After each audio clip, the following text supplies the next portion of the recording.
¿Qué es el frío? ¿Para qué sirve? ¿Cómo podemos comprobarlo?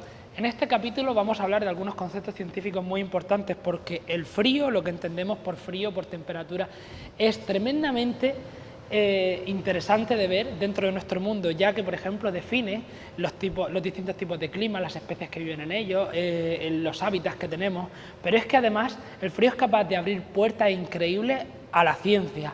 De hecho, vamos a repasar algunos conceptos termodinámicos porque es muy interesante verlos de cerca.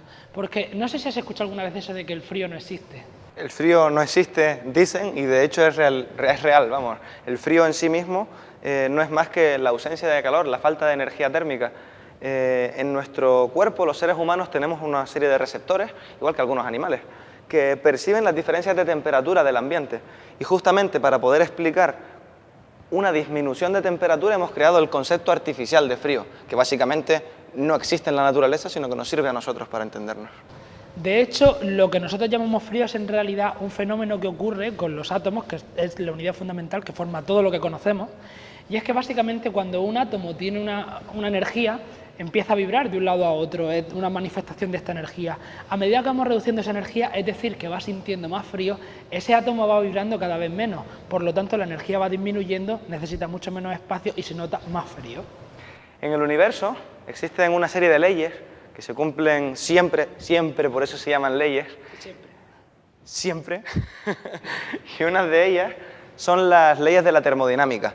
Y claro, dentro de este marco hay un principio que nos dice que cuando dos cuerpos se encuentran a distinta temperatura, existe un proceso de compartir energía, por así decirlo, para crear un equilibrio térmico entre ellos, de tal forma que se llega a un punto medio, una temperatura media. Son bastante generosos los tíos.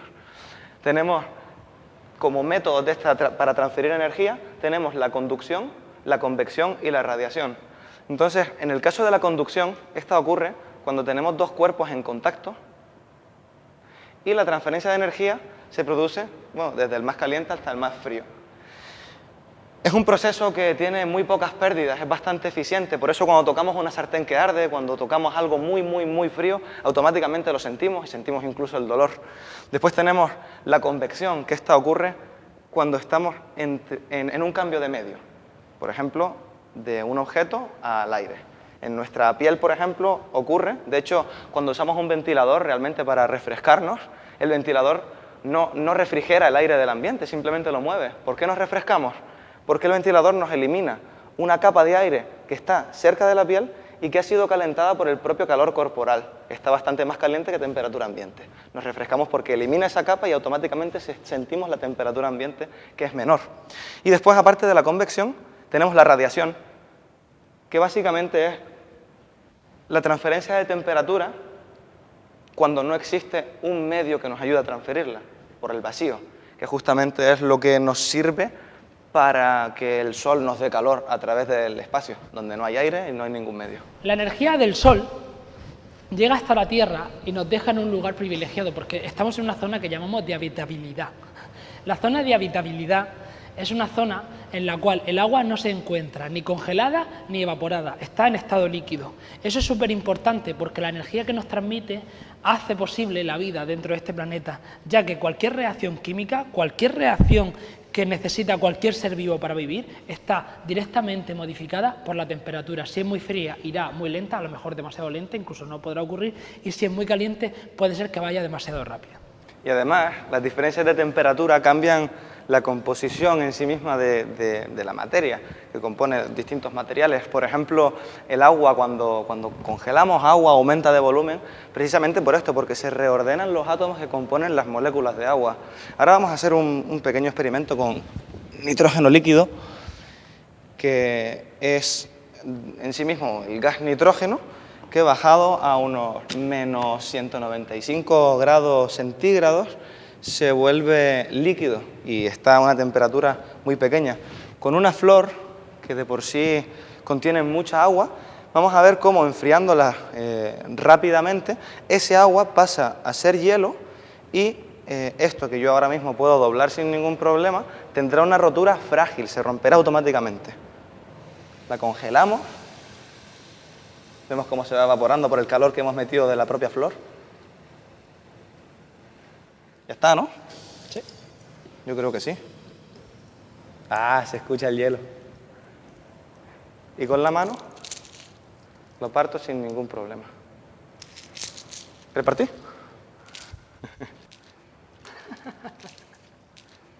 Y de la misma forma que ocurrió con la flor, podemos ver cómo en un tomate cherry, que de por sí también contiene mucha agua, lo vemos cuando lo mordemos y sale un chorro, si lo metemos, se congela. Vamos a esperar un poquito. Ah, yo creo que ya está. Se congela y... ¡Epa, que se me escapa! Al darle con un martillo, se parte como si fuese un cristal.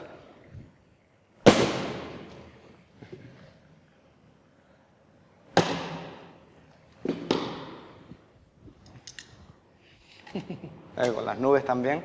El nitrógeno líquido es de por sí una sustancia que la encontramos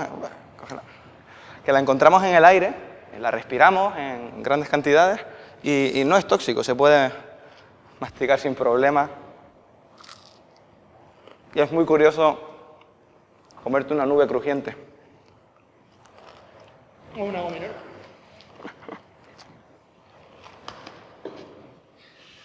No es tóxico, pero ten cuidado, que está frío. ¿Puedes seguir o qué? Tan frío si no siento la lengua, pero... Para que veamos también cómo afecta este frío, aparte de a mi lengua, voy a enseñaros lo que hace con un huevo. Los huevos, como sabréis, sirven precisamente para que salga un pollito de dentro. Para poder crear el nuevo animal, el nuevo embrión, necesita un montón de proteínas y un montón de nutrientes. Entonces, esas proteínas, cuando las sometemos a una diferencia de temperatura muy grande, como puede ser cuando los freímos en la sartén, resulta que precipitan porque se desnaturalizan, que es un fenómeno que les pasa y es que cambian su estructura, de manera que al final no tienen los mismos anclajes que tenían con las otras proteínas y terminan cayendo. Entonces es cuando el huevo se pone duro, que no lo podemos comer con un cuchillo o con un tenedor. ¿Le pasará lo mismo si lo hacemos con una temperatura muy fría? Vamos a comprobarlo.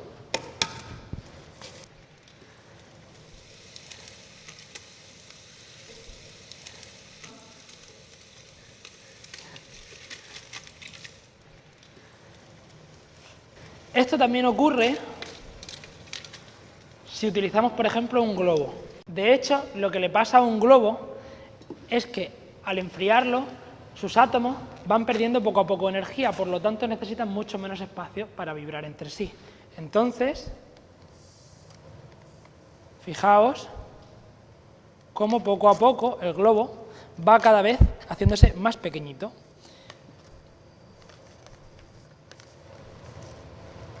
Si tenemos un poco de cuidado, podemos sacar el globo de nuevo y poco a poco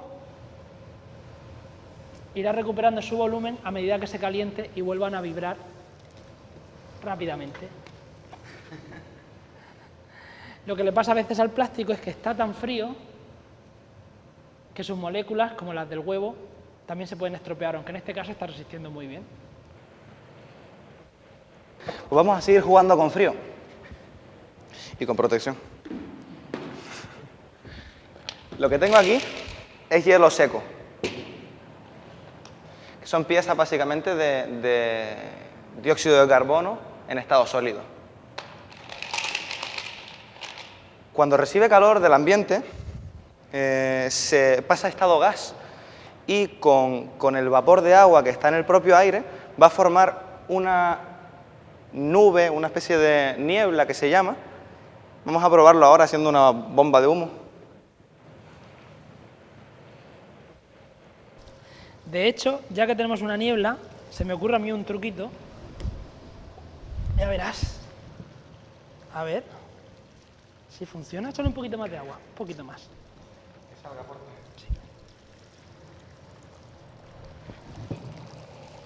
Lo que estamos haciendo básicamente es utilizar esta reacción de la que estábamos hablando con un poquito de agua y jabón y una gota de glicerina para darle mayor tensión. Creamos una burbuja que el aire va llenando.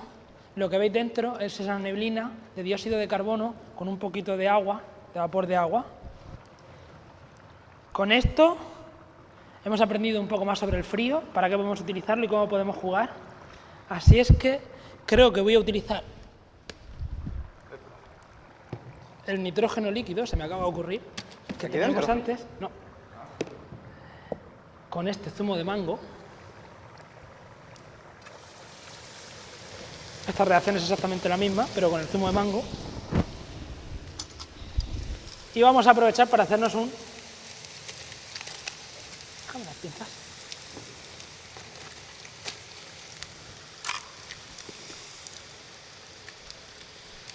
Un granizado. Un granizado de mango. Nos vemos en el próximo capítulo.